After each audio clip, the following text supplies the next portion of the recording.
When Barry arrests Rebel Team Mike after having been caught breaking into local homes, can Barry help steer Mike down a better path? Or will he be lost in the system? Find out on an all-new Barry the Cop, CBS Sundays.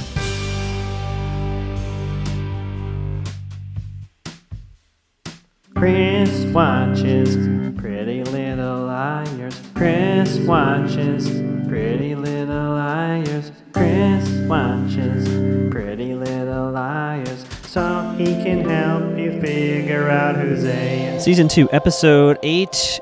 Oh yeah, this is Chris, by the way. Chris from Chris Watches Pretty Little Liars. Yeah, Season 2, Episode 8. Save the date. Save the date. Previously on, we have a reminder that Emily is staying at Hannah's. Barry the Cop bringing Mike home. We all remember that, of course. Caleb's sketchy business, the hockey stick. Buttercream burnt the said hockey stick. Reminder that Arya is entering a little bit of a love triangle with Jason and Ezra. Reminder that we're dealing with Hannah's parents maybe getting back together. Spoiler alert, doesn't quite work out that way. Reminder of the Jenna pot that she made in pottery class that Arya was there with her, and the Garrett connection. And then we are reminded that Spencer was in Garrett's squad car. But as we open up on the first scene here, we just go ahead and jumped time there. So a fake out on the last last episode's teaser. We just Arya and Spencer in a car. Hannah's in the back seat, and Spencer just said, "I just got out of there. You know, when I got your text, Arya, I just left with a quickness." So currently, the liars are suspecting that Garrett and Jenna are, quote, buddies. Well, okay. Little bit of discussion about raw meat and cats. I wasn't quite following that, but Emily is coming. Emily, apparently, there's tenants or, I guess, renters staying at the house, and they keep setting off the alarm. Now, we don't meet these folks this episode. Not sure if it's going to matter, but there's people staying there. She comes running out. She joins the other three. Poor jokes by Hannah here about Mike being on lockdown till he's 18. It's still really sensitive for Arya, Hannah. So while the comedian in me appreciates Hannah's attempt at lightening the mood with humor, maybe not the best timing. Then as they're having a chat about all this, Garrett pulls up. Now, as we recall, everyone lives near everybody, right? So Garrett pulls up. His lights flash, which I think is just him turning off his car. But they all see him get out near Jenna's house. He goes inside. The four of them decide they're gonna go pursue, which is wild. So they all follow. They walk up to Jenna's house. Garrett's already inside. They're kind of sneaking around the back. Jenna is in the window in her spicy lingerie that she bought, I think, last season, right? Didn't they think that was for Toby? But it turns out she was buying it for, I guess, Garrett, because Garrett comes in. By the way, windows wide open, light on, shade open. So, the four of them watches Spicy Times begin, and they're smooching. And they all are like, oh, no. And I'm assuming, well, we cut. Cut to Hannah's. Emily is doing sit-ups. She's working really hard. We get a little Garrett recap, like, oh my gosh, can you believe Jenna and Garrett? What? And Emily's watching her sugar intake. And Hannah's like, what's going on? And Emily's trying to turn this lie around. She wants to push herself to impress Danby. And she has a lot of pain, and she has this pain cream. Now, keep in mind this pain cream. Did we see it last episode? I don't know if we saw it last episode, but we definitely see the pain cream bottle here. Dad wanders in, who was not sleeping at the hotel, as we all recall. He was sleeping upstairs. Clearly, he and Mom had hooked up.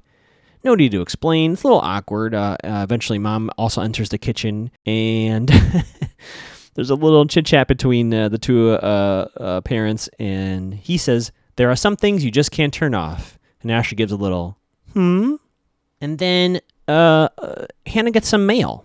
It's a card addressed to her from where Dad is living now. Not Dad. 814 Maysby Drive, Baltimore, Maryland, 21210. That's from Isabel, folks. And he says, I don't remember sending this. Jeez, Tom. Come on. And Hannah's like, Dad, come on. It's from Isabel. They open it up. Well, actually, no, they don't. They don't open it up. Hannah puts her coffee mug on top of it, but I think Ashley got one too, or somebody opens it up, and it's a wedding invitation. Yeah. I guess Tom forgot he's getting married, which apparently is in 6 weeks. So it's a save the date for the wedding. I don't think Ashley got one, but somehow they opened it up. I don't know who opened it up. Maybe they invited Ashley. I don't know. But yikes. Yikes is what I put in my notes. Yikes. Cut to Spencer's house. Spencer's looking up the Alley story online. And who's at the door? Ren with 3 N's? He's another one. Him and Logan Reed. I'm always surprised that he's still on this show. I could have sworn, I thought Ren was like, listen, Ren, you get 2 episodes, you're going to make a move on your fiance's sister, and then you're going to be done. Nope, he is still very much in the mix here. He has some flowers, and Spencer and myself both say to him, what the hell, what are you doing here? So first he says he's here to see Melissa, and we finally get my question answered, which I had from last episode. She's apparently in Philadelphia, which is where she goes to school, right? Right, folks? So she's been there, I guess, quite a bit, which I completely understand, right? And he's here, but Spencer's like, are you really just here to drop off a plant? 2 things. One, he says, I got a 6-month residency or assignment to Rosewood Hospital, so he's going to be here for a good chunk of season 2 here. And right away, Spencer's like, tell me all about autopsies. No rest for Spencer. Again, definitely within Spencer's character. How do you find out how maybe someone possibly died? And Ren does give her some answers, right? Hospital pathologist. But Ren knows what's going on here, right? I think he's still involved with the A stuff somehow, so he knows. Spencer wants to know what the murder weapon was that killed Allie. So I made a quick summary of what we think, or what was told to us to be the murder weapons. Murder in quotes. The trophy from season 1, which turned out to be a fake, right? Which the liars were tricked on. Then this hockey stick that's been burned. Very safe guess here. It's probably going to be neither. But then Ren's like, well, you would probably find answers in a hospital morgue. And then it looks like Ren's flirting with Spencer. Like, hey, you want to get coffee? And she's like, I'm dating somebody. He's like, oh, do you want to get tea? Ren, with 3 N's, what are you doing? Cut to the school, Emily and Hannah. Emily, again, overtraining, it looks like. We see Caleb making yet another superphone deal. And then we see another creep sighting. Turns out I was a little bit off. Or, actually, I was more right last episode in my first guess. It looks like a cop, at least they have like a little file folder. Caleb Rivers, Penn State police record. It's a pretty good looking booking photo for Caleb. Looks really well. Looks like a very good arrest photo. So Hannah sees this. She runs up to Caleb trying to make his deal on a superphone, and she basically blows the deal. And this guy goes, this guy goes running away, and Caleb's like, hey, you blew a deal. And she says, hey, don't do this out in the middle of the street. And then this car takes off, and Caleb's a little mad, but Hannah feels like she protected him. She did not tell him about the creep. Cut to the hallway in school. We have Garrett and Spencer. Spencer's like, what are you doing here, Garrett? And now that she knows what the hell's going on with him, and he's like, oh, I'm teaching driver's ed, ha ha ha. And they have a weird joke, not joke moment. And then Garrett pushes it too. He's like, hey, we never finished our conversation from the other night. And he pushes Spencer, like, why do you want to know this? Why do you want to find Allie's autopsy? Why don't you believe Ian did it, etc., etc.? And Spencer goes, no, I'm sorry, I was wrong, haha. And then she rushes off. You can tell by Garrett's face, he is unconvinced. He knows they're onto him. In this moment, though, I said to myself, I don't think it's just that Garrett is with Jenna. I think he did something. I think he did more than just be a romantic partner for Jenna for whatever reason. I don't think he would go to all this length just being in a relationship with her. I think he had something to do with the events of that night. Cut to Mike in the quad area. New character alert, Chaz. Chaz, everybody. Moppy Boy is what I first put in my notes. We find out his name later. But Moppy Boy Chaz goes, hey, Mike, you're a smash and grabber now? And Mike's like, get off me. And then Chaz is like, what's the next week? You're going to be a gangster? And then Mike shoves him. And then Ella runs up and intervenes and says, hey. And Chaz runs off. And she wants to talk to Mike about, like what the hell's going on? And he says, later, and he storms off. Mike is all about storming off this entire episode. Actually, he's been doing that this whole season. Cut to Hollis. Arya and Ezra are in the pottery class. Arya's a little bit behind on her project. Ezra is trying to have a ghost moment at the pottery wheel, and there's a little distance, emotional distance here from Arya, because she says it ends sadly, and Ezra says we could give it a happy ending. I'm just gonna leave that one there. But I wonder if that's a foreshadowing that this is going to end sadly. And this is not the first time this episode Ezra's like, hey, you want to come by later tonight? And she's like, yeah, maybe. And then Ezra says, why didn't you tell me about all this Mike stuff? And he seems a little, I don't know, a little hurt that she didn't fill him in on that. And she's like, I didn't tell anybody. Kind of true, technically true, but also not entirely truthful. And then Ezra, super jealous about Jason. He says it later on, but I mean, you can tell he's jealous about Jason. Somehow the Jenna urn ended up back in the pottery class, so I don't know if Arya brought it back or what. I don't know what it's doing there, but it's there. Jenna dropped the class entirely, and he says, "Did you reach out to her?" And she says, "I tried, and it didn't work out." So I think Arya's intention was to try to build a bridge with Jenna, but as we remember, it did not work out. Yeah. So why didn't Ezra? This is where Ezra asks about, why did you tell me about Mike? Come by later. He does a little head smooch, and then as he's leaving, in a very vulnerable moment, he's like, "Should I be worried about this Jason guy?" And probably the most unconvincing no I've seen in season 2 from Arya here. Maybe from any character this season. I don't know why, the arguments that they've been having for a very long time, I think Arya knows. I think actually both of them know that their relationship is not going to work. Ultimately, it was a thing, maybe should have been stopped a long time ago, but it kept going. And I think Arya knows deep down it's not going to work. And so Jason seems maybe like a more age-appropriate relationship, or someone who maybe she's interested in learning more about. So, cut to school. Emily, Dad of all people walks in, and Emily is as shocked as I am. He was in town. There was some sort of like training thing in Delaware, so he came to the meet. There's going to be a Danby scout at the meet, and Emily looks very distraught when she finds out that Dad is going to be there, and he really wants to talk to this Danby scout. And I think Emily sees her whole lies kind of closing in on her. Dad's like, "You know what? I know you got your thing before match. I'm going to go take off." So he leaves. Emily's at her locker, and suddenly her side starts to hurt really bad, and she goes down. She goes down to the ground. Thankfully, Garrett undercover. Yeah, Garrett is the one that rushes over, and he calls an ambulance. Cut to the hospital. We find out Dad's there with Emily, that she has an ulcer. And good news is she'll recover. Bad news is no swimming for the time being. Who knows how long she can't swim, which really upsets her. And he says, they have a very emotional conversation, and he says, "Listen, let go of Danby. They won't pull the offer." And Emily says, "You don't know that." And he says, "Well, let me talk to the scout. Maybe I can talk to them about something." She's like, No, I can talk to the scout. Let me do it." She doesn't want anything to be said until she knows how long she can't swim. And so Dad kind of lets it go. Spencer and Hannah are downstairs at the hospital. Hannah gets a call from Caleb. She red X's him, so no call. And Spencer's like, "What's up with you and Caleb?" On the elevator ride up. And Hannah tells Spencer there's an undercover cop trailing Caleb. But Hannah doesn't want to tell Caleb that because she fears if she tells Caleb there's a cop following him, he's going to leave town again. And so, I don't know if selfish is the right word, but she doesn't want to tell him that because she doesn't want that reaction. But I think she knows she has to. And Spencer says, "Well, you're gonna lose him anyway if there's an undercover cop looking for him." It's very true. Cut to the Hannah household. Ashley's looking at the wedding invitation. Tom walks in as if he still lives there. And Ashley tells him about Emily in the hospital. We kind of deal with that. Like, okay, well, that's fine. And then Ashley says, "Tom, you should go home." And she says, "This is not fair. You're still getting married." And I think Tom is like, "But." And then Ashley says the most devastating line. I know I do a lot of hyperbole on this podcast. She says a line that hurt me, and I wasn't even in the room. She says, "I need to be with someone who is sure about what he wants." And that was never you. I saw Tom's soul leave his body.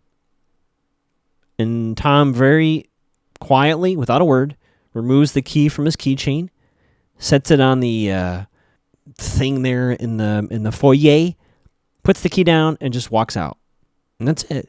Now, maybe there's a bit of a brutal statement from Ashley, and that actually might be true about Tom. But the truth is, she's of course correct. He can't be doing two things at once. If he is having doubts about his wedding to Isabel, then he needs to end that with Isabel, because she has kids too, right? Tom's got to see it from her point of view. He can't be. And Hannah went through an entire struggle with this. So, yeah, she's not wrong. Cut to the hospital, and we find out all the pain that Emily's been experiencing is from an ulcer. She has a hole in her stomach, and Hannah has some fun with saying hole in her stomach a whole bunch of times, and everyone's like, hey. Dad is apparently at the house talking to the lieutenants, trying to settle that situation. They keep setting off the alarm. I don't know what that's about. Arya's running late. She kind of runs in with some coffee. Apparently Mike is on trial, but Mike bailed on the meeting at home. Trial by parents. But he was supposed to meet with his parents, and he bailed on that meeting. She offers Emily a coffee. Of course, Emily can't drink coffee with an ulcer. And there's a little discussion about what to do about this whole Danby letter situation. And we have our span of opinions from our liars, right? Hannah's like, absolutely do not tell your dad the truth. Spencer's on the other side. You have to tell your dad the truth. And Ari's like, maybe Emily doesn't have to decide that now. Emily says, I've already decided. I'm going to tell him the truth. So let's pause here for a moment. Replaying the players in this. Emily was going to do this letter to make her stay in Rosewood, right? She threw it away. Quote, recreated said letter and sent it to Pam. We're back on. And A basically said, you're staying here, Emily. I theorized at the time that I was Allie. Cut downstairs to Spencer. She's in the lobby and she spots a directory and she sees the pathology floor. Fred Sakar, 019. That is the pathologist. We might see Fred later this season. I'm not sure, but Fred Sakar is a name that's associated with the pathology department. Ren with 3 N's runs up. He says, oh, you got to go to the 3rd floor. You got to see Emily. Spencer lies to him a little bit, saying, I think she says she has not seen Emily yet. So I think she lies a little bit. So I wrote in my notes, she's got to lose him. He is definitely blocking her from pursuing this. Again, I think I know why. I think he's part of this, but apparently Ren is doing some rounds, and he says, I'm going to pop in. I'm going to do some pop-ins later. And the doors open to the floor that Spencer wants to get on. And Ren stops her and says, actually, you want to go up a few more floors. This is the pathology and morgue floor. Ren's not stupid. He knows what's going on. But we're all playing this game where we don't pretend we know what's going on. So she does not get off on this floor, but she knows where it is. Ren's involvement is almost certain for me. I just don't understand why yet. Why is he involved? I think I need more backstory. He's 100% involved, though. Cut to a car somewhere. Jenna and Garrett are having a conversation. Very coded. Garrett's like, they know. And he basically replays to Jenna. They're suspicious about the murder weapon. They're trying to figure out this murder weapon. And then Jenna says, do they know about Jason? Right? We know something is there, but we don't know what. But she says that to him. He says, don't believe that. But he doesn't know. He doesn't know. But he also says they don't believe the Ian theory anymore. And I think it's Jenna that says we need to take care of this. Okay?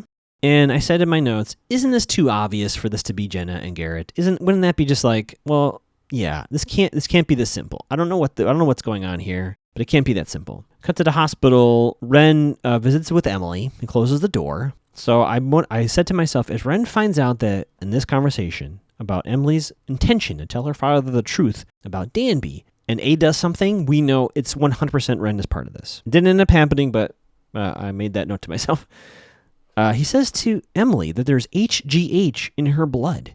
Now this is the bottle and stuff we saw. One of those teasers at the end. So we can close that loop, right? That's what that was. Emily begs him not to tell her parents. She says, "Do no test for me. Whatever it takes, just don't tell them yet." And I guess by law he may have to, but this further proved to me. So someone is trying to ruin Emily's chances to stay here in Rosewood. So this further proves to me that there's dueling A's. We have an A group on one side and an A group on the other side. I am pretty convinced that Allison's A team are the ones that kept her here. Granted, we can fault her for her methods. Sending a fake letter to Emily's mom, probably a little ethically vague. Of course, faking your death, I think all that kind of goes out the window. But Allison's A group sent that letter to Emily. The evil A group, which is what I'm going to call this group now, has done this thing in response. This whole HGH thing in Emily's system, trying to destroy that. That's what's happening here. So very overall, do I have a new theory alert song? New A theory. We have three groups, at least two groups of A, maybe three. We have the Allison A team, Allison A group. All Allison basically looking to expose those who tried to kill her, as in my opinion. That's what she's trying to do, right? We have the evil A's, which I think is Noel/Mona. And there might be a third group called the prank A's that are more harmless, who are taking advantage of the situation to do stupid stuff. So we have Allison A, evil A, prank A. So all Ren with 3 N's says to Emily is that he'll do what he can. He's going to talk to her physician and see what they can do, but he basically can't promise he can't tell her father, and I think he probably has to tell her father. Cut to the outside. So I think somewhere, this is like in the town square. I don't know. We see that cop trailing Caleb again. kind of ridiculously, Hannah pulls up in this ridiculous disguise and says, "Caleb, get in." And he's like, "Huh?" And she goes, they peel off, and Caleb's very confused. And the cop does like a yoop, like he can't believe they got away. You see him like pumping his fist in the air. Cut back to the hospital. Ari and Spencer go down to the laundry room. And guess what, folks? They find some nurses' outfits. The precise outfit that we saw at Dream Alley in last season. So when I saw this, it was clear to me I am 105% sure that Allison is alive, because it was incredibly easy for two people to walk into the laundry room, put on these outfits, and walk around the hospital. Allison did the exact same thing last season when Hannah was here. So Allison's alive. Cut to Mike in his room on his laptop, I guess writing a short story, although he tells his mom it's homework. I like to think it's a short story about a misunderstood youth. Ella asks him about Chaz. That's where we find out Chaz's name. And Mike says, I don't want to talk about it. She says, the family, the Pirellis, are not going to charge him. But why did you do the break-in? What is going on? Mike explodes, as he is wont to do. Are you going to talk fast so you can move out again? Something like that. And he's like yelling. And Ella is a little taken aback. And he, guess what, storms out of the room. So much sass from Mike. Cut to a creepy cabin that apparently Spencer's family owns. How many acres do the Hastings own? Well, Hannah takes Caleb to this, what I'm calling the safe house. Some jokes about burning it down accidentally with fire. And Hannah finally comes clean. She says, "Look, Caleb, there's someone following you." She thinks it's an undercover cop. Caleb goes, "Well, yeah, I kind of stopped looking behind over my shoulder." And Hannah says, "Does this have to do with Allentown?" And he says, "Maybe." He says, "I'll deal with this." And Hannah says, "Please don't leave town." And he says, "I'm not going anywhere." And then she says, "Well, if you do, I'll come with you." And then they smooch. So there we go. Oh, come back to the hospital. Emily hasn't eaten yet. So her tray is in front of her. She opens up, I guess, the liquid, like I guess water or something. Message from A. "Hey, M, some cream with your coffee -A. Now, when I first saw this, I said, holy shit, this is Noel. I'm wrong.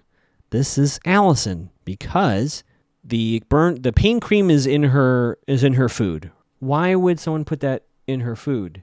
I screamed, "Test the cream." The HGH was put into the burn cream. I almost am tempted to go back and look at the tag from previously on. Spencer I think it's Spencer and Arya that comes in there, right? Yeah, Spencer and Arya come back in there, and they're talking about A's trying to take us all down. And Spencer's like, A's the one going to leave Rosewood. And I, all caps, test the cream. This is Allison, because we know she has hospital access. She knows evil A put the HGH in Emily's pain cream. That's why she tested positive for HGH. Allison, I guess she can't be too open that she's alive. I get it. So maybe her message could have been a little clearer. But what she's saying by giving Emily the tube is like, hey, it's in here. Have this tested while you're at the hospital. We don't do that.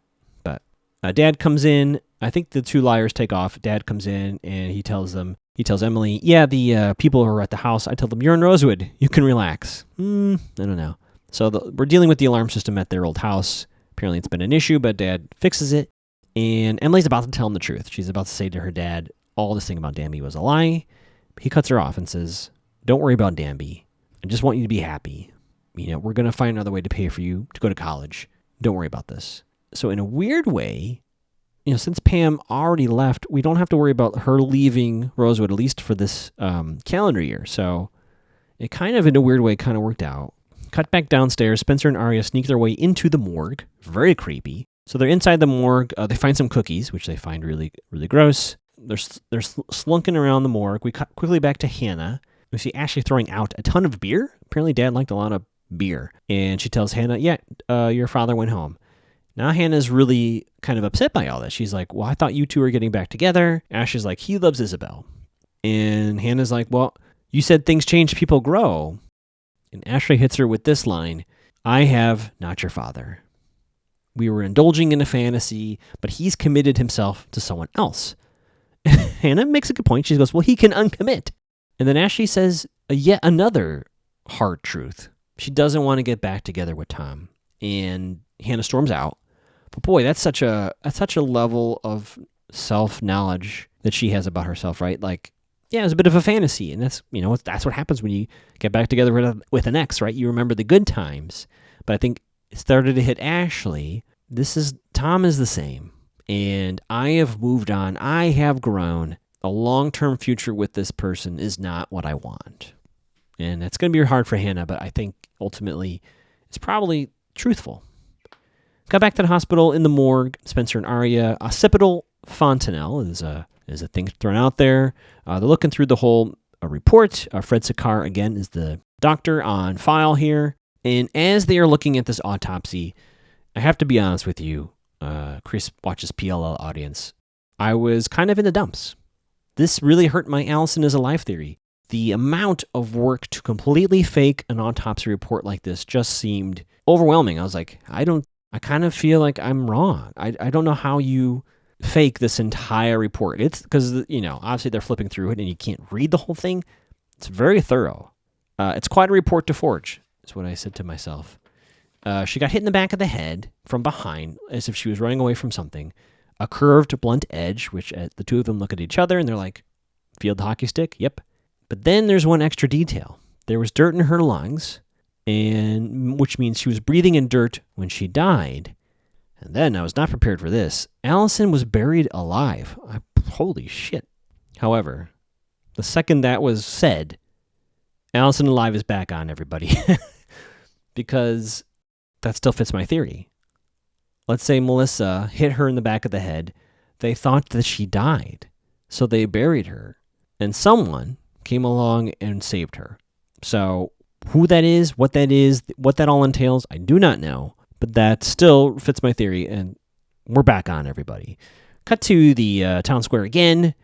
I call this person Camaro Cop, which is not really a Camaro Cop, as we find out. Hannah basically walks up to the car, and I said to myself, oh my God, is this Caleb's dad? Maybe I was right in the end. She just lets loose, and this guy seems he has a very strange reaction to it. Come back to the hospital.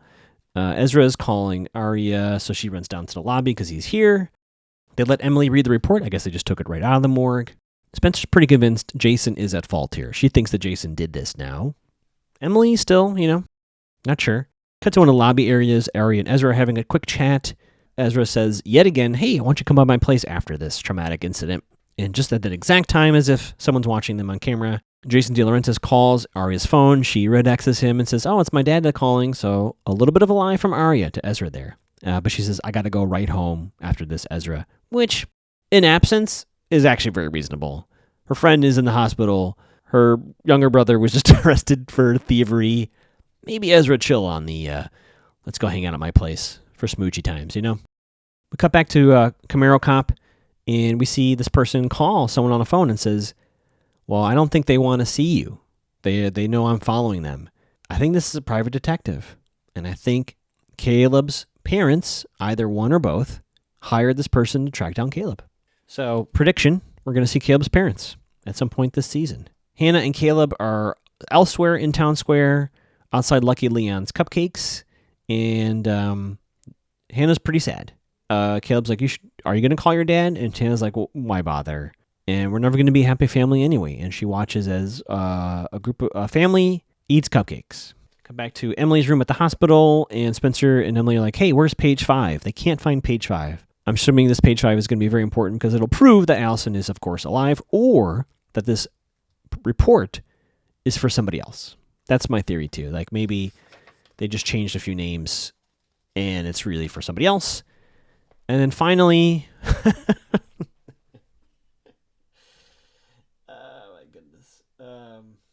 I don't know what to make of this. I got to be honest. So they're in the morgue. The janitor is eating his cookies. I guess it's his cookies. I thought that was the attending mortician or morgue person's cookies, but apparently it's the janitor. He's eating his cookies, and he leaves. There's movement behind him, but he's like, just another day here down in the morgue, and he leaves. Someone sitting on one of the tables with the blanket over them sits up like Frankenstein, and then credits. So in summary, Allison is very much alive. Someone saved her. It could have been run with 3 ends. So if we're building a theory that Person under blanket is Allison. I don't know why she would sit up like Frankenstein, but sorry, Frankenstein's monster. Get that right. Yeah, I don't know why she would do that. That's pretty dramatic for no reason. That said, let's say Ren with 3 N's saved her. Theory time. Melissa and Ian are a couple. Allison is fooling around with Ian. Night of the barn. Melissa finds out. Events play out as we've seen on the video with Allison and Ian. Melissa goes to confront Allison. Confrontation ensues. Ian is there. Allison does run away. Melissa uses said stick to thwack Allison in the head. Oh shit. Did she just kill Allison? Ian and Melissa freak out. He says, don't worry, I'm going to take care of this. I'm going to bury her.